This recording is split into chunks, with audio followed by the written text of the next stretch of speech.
Hello everybody, this is the Raging Cajun from the Acadiana area of Louisiana. And today I'd like to talk to you about a path to high Earth orbit. So let me tell you about our area. If you are in our area and you ask somebody, you ask what the four seasons are, he'd look you straight in the eye and say celery, garlic, bell peppers, and onions. If you talk to a rice farmer standing on a levee overlooking his rice fields, he could tell you in an instant how much gravy it'd take to cover that rice. If you're a zoo goer, normally you see animals with names under them. If you're in a zoo in our area, you see the names, but you also see the recipe on how to cook it. So let me bring you some good news about a satellite conference I just attended at Cal Poly in California. Come on.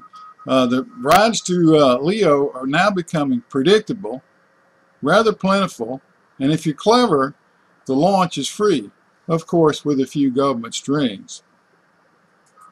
So let's talk about the new technology at this conference.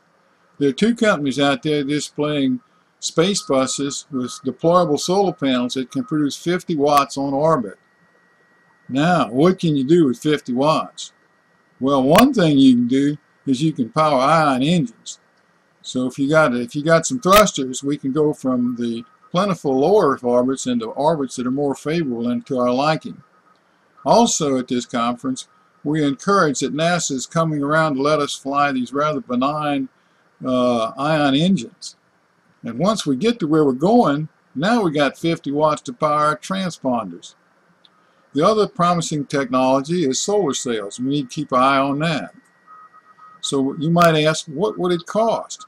My best guess is about $100,000. Or to put it another way, if each of us contributed $15 over 2 years, this is very doable, and I think we ought to get on with it. So what is the next step? Well, I think we need to create a vision, a shared vision, all of us pulling in one direction to get us out to Hio. So what I'd like you to do, if there's some resonance with this message, comment to this email. Let's start a thread and kind of keep it going. The next step would be is to form a working group. We'll put wiser and smarter heads than me who know how to do it. And the next thing is we need to do is send a proposal into NASA. There's an opportunity opening in August, which will close in November. And if we get in the queue, we just might get there. So long from Nick down in Louisiana.